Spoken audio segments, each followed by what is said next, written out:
welcome to another episode of Mindset Over Matter. I'm your host, Gabby Gooding, and today I'm here with Emily Aborn to talk about how to bring your ideas to life. Whether it's business or personal content, Emily has a gift of helping people tell their story, sometimes better than they know how to themselves. So, Emily, welcome. Thanks for joining. Thanks for having me, Gabby. I'm excited to be here. Awesome. So, to start, I was hoping maybe you could tell us about the work that you do and what inspired you to do it. Oh, sure. What a fun question. So I am a content copywriter and I kind of couple those two content copywriter together because I do a little bit of both. I do copywriting as it applies to like websites. And I also do the content piece, which is like blogs, and I help people with kind of like social media when it's to promote a certain like event or a certain initiative or launch or something like that. And then the emails that go with it and all of that fun stuff. So that is what I do. And what inspired me to do it, that is how much time do we have? I've known since I was a kid that I wanted to be a writer, but I actually went to school for health education and like have done everything with my life except for writing. So my husband and I actually opened a retail shop where we sold sort of like non-toxic bedding and home goods and mattresses. And it was kind of through that process that I realized like the marketing piece of the business was something I really, really enjoyed. And what I didn't enjoy about the business was actually like what I was selling. Like I was like, I don't like selling mattresses and non-toxic home products. Like, but I loved the marketing piece of it. So as we were shifting away from that business, I moved into working with people in their marketing, in their visibility efforts. And then as I really, really started niching down on what that looked like and what services I offered, that's kind of where I got to where I was. And I tell you what, one day I woke up and I was just like, oh my God, like this has been it the whole time. How did I miss this?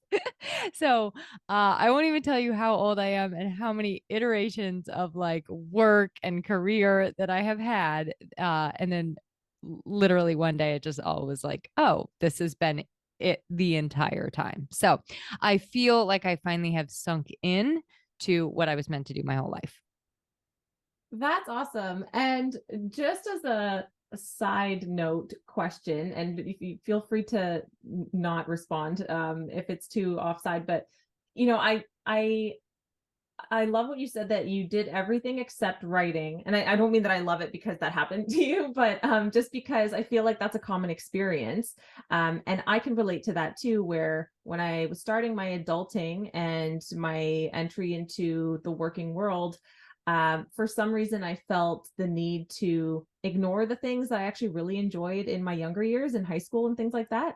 I'm so curious as to why that happened. So I'm wondering if you wouldn't mind sharing in your experience, why do you think it was that it took you so long to get to the thing that you actually love doing the most?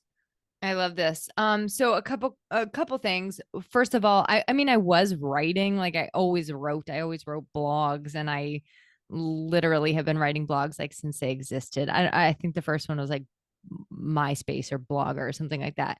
But I didn't go to school for it. And I think that's what happens is we go to school and then we think, okay, now I have to follow this path, what I just studied for 4 years and make my way in that. And actually, this is going to feed into our conversation a little bit today because I think that like a lot of the way that we get the next idea is to start doing something. Like it actually doesn't even have to be what I think we sit around and we wait for like our purpose and our inspiration to like fall from the sky and even motivation, right? Like we think it's like, okay, this has to happen before I get started, when so often it's the other way around. I mean, like all of these famous great people tell us like I think it's Pablo Picasso. He says inspiration finds you working. It finds you when your butt is in the seat and when you start working. And I think that's part of it. Like, I do think that those little breadcrumb trails are part of us getting to what we are quote unquote passionate about, because otherwise, you don't even know yourself until until your mid 30s anyway. So That's so true. And I'm learning the same thing that if you don't know where to start, just start anywhere. Literally, the worst thing you could do is do nothing. And the second worst thing you could do is the wrong thing. But at least then it's a piece of information, right? And you can then say, okay, well, that wasn't it for me, but maybe there was a portion of it that was fun, and maybe I follow that path. And then, at least you start to figure it out instead of just waiting around for, like you said, your purpose or inspiration to fall from the sky. Yeah. And I don't even know if there is a wrong thing. I think there's just a next right step. And then it's like, okay, that wasn't where I want to go. Like I'm now here. This isn't where I want to go. So what's the next step? Right, right, absolutely. So just to tie that into the finding your next idea, I think if we kind of turn the light to content creation a little bit, I know many people that I know, including myself, struggle to come up with content. And in my case, and maybe for others, I would assume it has something to do with the fact that it's kind of hard to force innovation, I guess, in a way. And the way I see it is, I feel like, okay, I block some time in my calendar to sit down and come up with content, and then I sit myself down and I don't know how to come up with a great idea on cue. So I don't know if that's just my experience, or if maybe you have some ideas to share on why you think people struggle so much with it, and what would your recommendation be to help people find their next great idea? I don't know the answer to why so many people struggle. That's a great question. And maybe the person listening has their own answer. Maybe something pops up for them like this is actually why it's so hard for me. But I think first and foremost, like a lot of it comes down to us needing to ease up that pressure on ourselves. Like I like to think of creativity. It's like the harder you search for it, the more it's like, nope, I am running away. Like I am going to hide. So it's almost like this little like reverse psychology thing we have to do with ourselves and just kind of like ease up a little bit on that pressure on ourselves and like go easy on yourself. The other thing that I think you mentioned this, you said you put time in your calendar and you block that out. Now, some people will put the time in their calendar, they'll block it out, they'll sit down, they'll be like, I don't have any ideas. And then they stop, right? They're like, okay, well, I'll just do 2 hours doing something else. I would say, with that time that you've blocked out in your calendar, sit down and start. Like just start something. Open a Google Doc and start writing like blah, blah, blah, blah, blah. Or another, you can even find little like questions you can prompt yourself with. Like one I just saw, Simone Soul. She's like this brilliant content creator, but she just came up with one that's like, what would I say if I was saying the truth? And I was like, I love that. Like if you start there and again, like if nothing comes out right away, just start with like blah, blah, blah. Or like, I do not feel like doing this right now. I do not feel like writing right now. And then kind of taking it from there. So those are like a little ethereal, right? But something more practical for you is I like to break content into kind of like a 4-part framework. And I use like this garden analogy to make it really, really simple for your brain to remember. So I look at 4 different pillars of content, and you could sit down and say to yourself, today I'm going to focus on this one. Or you could say, today I'm going to do one of each of these 4 and then like have them for later. So the first one is soil. And that is like the foundation of our stuff. That's like the who we are, the why we started our businesses, what we actually do, like what our actual products and services are. And don't let me forget that piece in a minute, because I'm going to come back to where you can find some of that where it already exists. So that's like that really, really foundational stuff. Then you have the water. All gardens need water. That's like the educational stuff. So that is when you're giving those those tricks, those things that your clients ask you time and time and time again. That's where you get a chance to like step in and say, oh, I could turn this into an educational piece of content. Like people are always misunderstanding this, or people are always asking me this question. That's a piece of content. And then the next one, I love this one. And I wanted when I wrap up the framework, I'm going to share where I see people going wrong. But the next one is sunshine. And that's like the personality. That's like showing who we are, the things that we like to do outside of our businesses. Like hopefully everybody listening has some sort of life outside their business and things that they love. And then the last one is very important to anybody making money, and that is promotional content. And so that's when you are actually giving a call to action. You're marketing yourself, sharing how people can work with you.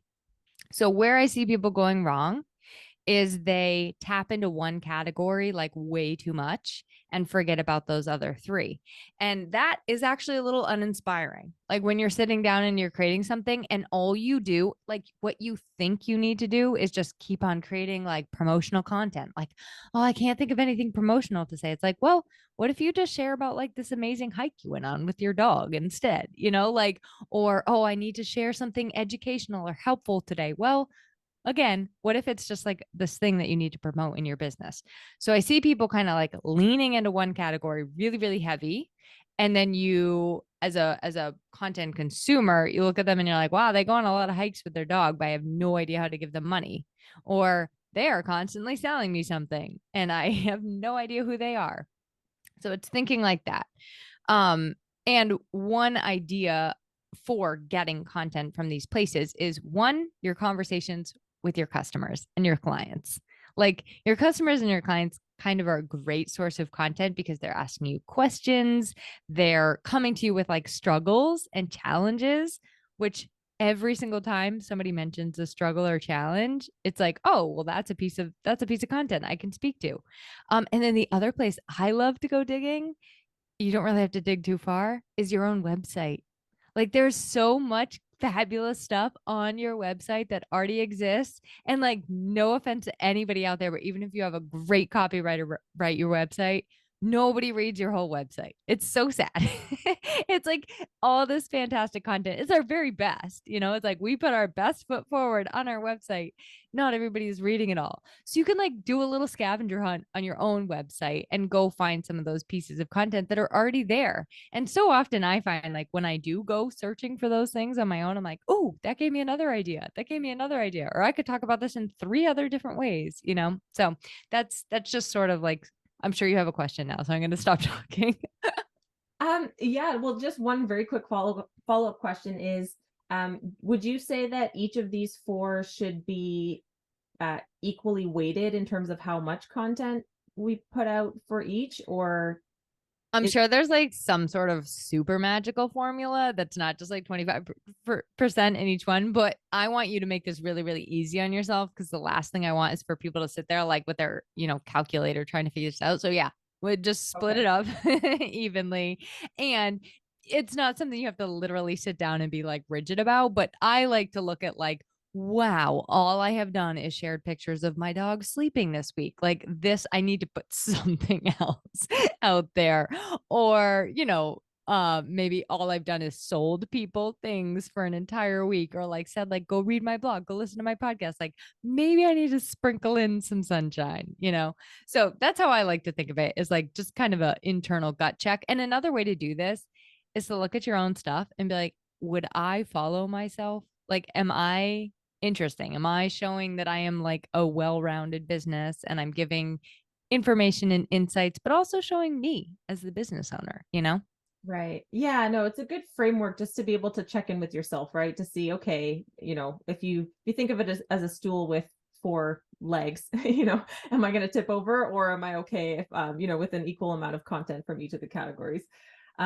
So just another question on the educational post piece, because I think maybe some people think that if they post too much educational content, which I guess they shouldn't be doing anyway if they're hovering the 25%, but maybe people are worried that they're almost giving away knowledge for free and they're not sure when to start charging for that, or what that line is. So I see you excited to maybe answer. So I'll stop talking. I think you know what I'm getting at.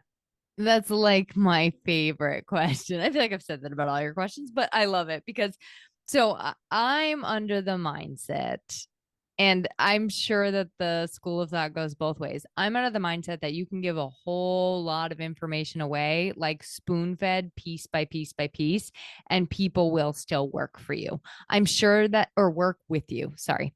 I'm sure that there are some industries that is like less the case for, but truly, like, I feel like I could sit down with someone and be like, this is exactly how you should write your website. I could spend 90 minutes with them talking about how to write their website, and they would still be like, can you do it for me?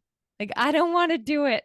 I don't know how. I'm like, no, I just explained the whole entire thing to you. And they're still going to do that. Now, you will, of course, have some super avid people that are not going to, that are going to soak in all of your educational stuff and never work with you. And those are not your people. The other thing I like to think of is like, you're kind of giving people, it's not like you're like handing them like a roadmap and being like, here is everything A to Z. They actually would have to like be following every single thing you said, taking all of those little piecemealed bits and like putting them together. You know, it's a, somebody has to be very ambitious to really put into action every single thing that you share about. So I'm under the impression of, or I'm under the modus operandi, I guess, of just being really, really generous with everything I know. And for me, that has worked. That has been very, very successful. And I think it also has shown that like I'm an expert in certain areas or I really know my stuff. Like I think we can probably all think of somebody that is a little bit stingy and you're just like, I don't actually know if they know what they're talking about because they'll get on a podcast and be like, just you can find it all in the book. You know, it's all in the book. It's all in my podcast. It's when my clients work with me, they get all of this from me. It's like, okay, but I don't actually know you know your stuff because you have told me nothing. Right. Yeah, no, definitely. I would tend to agree with that. And also, even if you had every single piece of information posted that somebody might need, it also there's an element of like a strategy that is customized to them on how to piece it all together for their need, right? I think that's the piece where I don't think I don't think a lot of people would be able to figure that part out for themselves, especially if they're looking to different accounts and people for help. There must be something that they're not figuring out on their own. And that's where somebody's expertise comes in. Like we're always going to need people that are experts in their field for that reason, right? So well said. I mean, we can literally Google anything we want the answer to. It's not like I need to follow somebody on Instagram to get the information. And I'm still going to need something that's customized to me. And I'm still going to need somebody to implement things. So, oh, so well said. Yeah, there may actually be too much information out there where it just is paralyzing too for them, right? They're like, oh, there's Yeah. so much out there. I used to work in the fitness industry as a trainer, and I had a lot of clients that would come to me for that exact with that problem because they would say, well, yeah, there's a bunch of workouts online, but I have no idea which one's for me. I don't know where to start. I don't know if I'm going to hurt myself. Like, help me. um, Yeah. so there's always going to be a need for that. Now, outside of just generating our own new ideas, I think many content creators, whether they're brand new or more on the expert side, they try to keep up with trends on social media, right, to stay relevant. And I think part of the problem with that is that we might end up copying and pasting what's kind of already out there, and we're either too late jumping on the bandwagon, or maybe we just end up being one in a million who are kind of posting similar content in a similar way. So what would you recommend for how to get more outside of the box with our content creation? It's so funny you mentioned trends because I'm just so not a trend follower, like really allergic to them. And people ask me often, how do you be like, oh, you're so authentic. How do you be authentic? And I'm like, I don't know. I just am. But I read something recently in Seth Godin's book, The Purple Cow, and he talks about how the everybody products are already taken. Basically, his analogy is that if you pass, let's say, 100 cows on your way to the grocery store, none of those cows stand out to you. If you pass one single purple cow on your way to the grocery store, you're going to remember that purple cow. So his whole point in the book is just like, be the first you. You're the only, you are DNA, you are 1 in 8 billion. And so the way to be authentic, the way to be different, the way to be genuine is to be yourself. And I know some people are like, but how do I be myself? You just don't copy other people.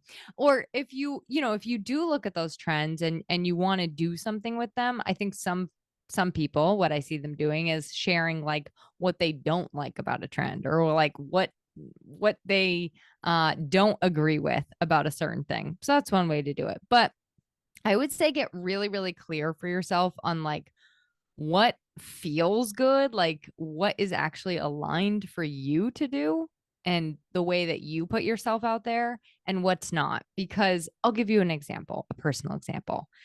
I know 100% that I should be on the Reels train. Like I know that they increase your interaction with your content. I know that people like them. I do not like them. Like I don't have any desire to really like figure out how to do it. I don't get creative around them. I don't even really watch them. Like I'm just like if people send me reels, I'm just like, "Oh my God, please don't make me watch this." It's just not for me. Totally. And so now you can imagine if I'm like, nope, I've got to do it because everybody's into it. And I sit down and I'm trying to like make one, it's not going to come off authentic because I'm literally inside like screaming. So I think it's looking at that. Like when you really look at something, you're like, how does this feel for me? Like when I'm creating this thing. The other example is like when everybody was doing those little miss, there was like a little miss, whatever, I don't know, Yeah. and everybody was doing them. And I was like, I don't feel connected to it. I Right. could have easily done it, but I didn't because I was just like, it doesn't feel like me. So I think that's really what it comes down to is just like figuring out what feels good for yourself and then staying really, really true to that. Yeah, and I thank you for sharing that example. It's makes me smile because I too have seen reels that are just cringy, or I just feel uncomfortable. Like the reel itself is fine, but then when I think on, okay, well, how could I do something similar? That's what it feels uncomfortable for me, not because I don't know how to make one, because I do now, but it just doesn't feel authentic. And I think maybe what people fear is that, if something becomes a trend, it really took off, that in people's minds, I think equates to, okay, people value this, and so that's where I should be. Uh, Whereas I think we need to recognize that there will be an audience for whatever type of content that we put out, as long as it's authentic. So I think that piece that you highlighted, that is, if it doesn't feel authentic for you, it people can probably tell. Right? Mm-hmm. You're not going to put, especially if you're doing videos of yourself talking or something in a reel, like it's gonna look not authentic, or maybe you just won't have the same kind of heart behind it, and it's just not going to land as well anyway if you try to be something that you're not, through your content, I think would be fair to say. Yeah, definitely. Yeah. Share what lights you up and what you're passionate about and like what you individually are excited for. That's what I think. Yeah, 100%. So now, even if we don't engage in online social media marketing per se, I think there is something to be said about knowing how to market ourselves, and even just communicate. Like, I think it's a communication exercise, more than maybe a creativity exercise, but it could be both. For instance, if we are heading to a job interview, or I know, let's say we have a website, right, and we have to write our about us page. You did such an excellent job with yours, because I felt like you really were able to communicate parts of your skills and expertise and your story that matters to the reader. And I think there's just something very powerful about that. And I'm wondering if there's any chance you have tips on how to get better at that, or what goes into that. Is this a skills thing that we can work on? Is it a confidence thing? Is it both, or something else entirely? So fun. I'm in the process of working on like a bio builder opt-in, a lead magnet or whatever you want to call it. So I love this question. It's so apropos. And thank you for the nice feedback on my about page. I think that I always start. I mean, there are people out there that say like your about page is not about you, and I think they're right. And also it is about you, because when you're really showing yourself in a way that is genuine, like we were just talking about, you're also going to connect with the person on the other side. So basically, your about page, in my opinion, is like a bridge. It's a bridge from me to you. It's a bridge from me to the person on the other side. So one place I like to start is by asking yourself, like, well, who am I? Right? Like your actual title. Okay. But in addition to that, what are some, this is a fun exercise. It's called the magic list. And I do not know who came up with it, but you sit down and you list 60 adjectives, positive adjectives that are true for you. Now, you cannot stop at 30. You cannot stop at 45. You have to push yourself and keep going to 60. But when you get that list of 60, you will have 60 adjectives on that list that nobody else in the entire world would come up with those exact same 60. And it's really magic list, to see yourself like you're like, wow, I am reliable. I am structured. I am organized.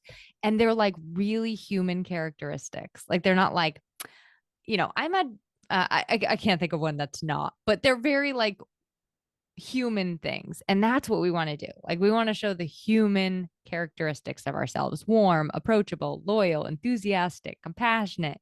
So I would challenge you to sit down and think of some of those adjectives. And when you're describing who you are, choose some of those and use them. So, like, this doesn't apply to me, but like, I'm an empathetic coach, or I'm a curious content creator, or, I'm a generous podcaster. So those kinds of things, like, add like this little extra flavor. And then the other thing on the other side is like, who am I talking to?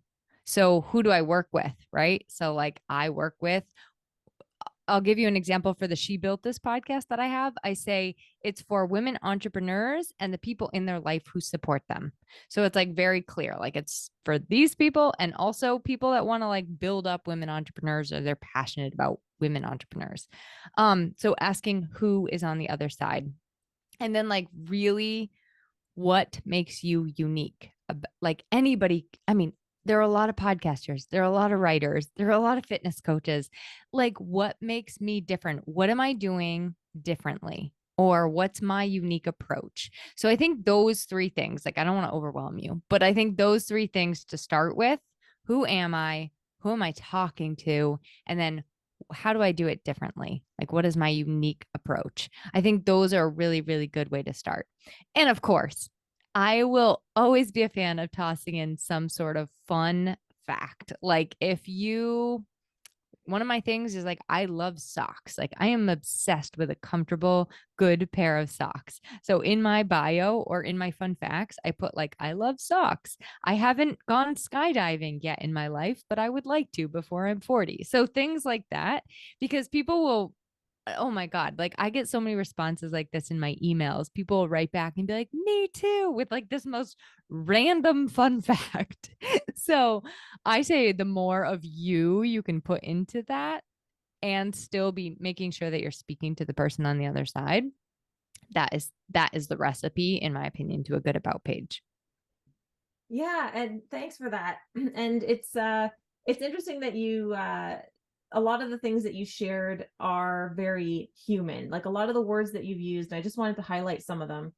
Use the word human or authentic or unique. You kind of led to the idea of having some self-awareness, right? Where we build this list so we can kind of see a list of things that are true about ourselves. And it just it makes me realize that there isn't really a right or wrong way to create content or to show up online. I suppose the only wrong way would be not being true to yourself and not being authentic, but the right way would be to be authentic. But we all have our own kind of secret sauce or our secret weapon, and it's really just being ourselves. And I think that that's a great myth to bust, or it's a great mindset shift to take on, because I think in my experience, I've felt a little bit trapped or paralyzed when I'm trying to think about content to create, because I feel like I need to fit into some box of content that works that's already out there. And so you look to people for inspiration, which is fine online, but you don't want to just completely copy what's there. By the sounds of it, there's a lot of work that we can do just looking at ourselves and understanding what's unique about us and what our unique strengths are, and then start there when thinking about how to present ourselves online. And just to springboard off that, because what you're talking about is specificity. So you're talking about like being specific about what makes you you. Right. And on the flip side, we can be really, really specific when we're speaking to the other person as well. So here's another thing that like I think gets in our way. We think we're sitting down to create content for the masses. Like Yeah. 200 people are going to read this, do not think of it like that. Sit down and think like you are writing and speaking to one person. When I sit down and I do a podcast, like today, I recorded a little bonus episode and I had one person in my mind. I was like, this is a member of my community. I know she needs this message. I know she needs it like from my heart, like from the depths of what's in there. I just spoke to her. And then everybody, what you see then is that the people that are meant to resonate with it, like then it resonates, it hits because it was just so specifically tailored to the like what ends up being a very universal experience. So try that with all of your messaging too. Like instead of just saying, okay, like how many coaches out there are saying like, are you tired, overwhelmed, burnt out, exhausted? Go a level deeper and say to yourself, well, what do those things look like in real life? Give me like a moment in the life when I'm about to lose my mind because I'm so burnt out. I can't even control my anger. I'm just kind of flying free here. We don't want that. But give really, really specific examples of things and you will watch how many more people resonate with it than just that one person. And you are focusing on speaking to that one person.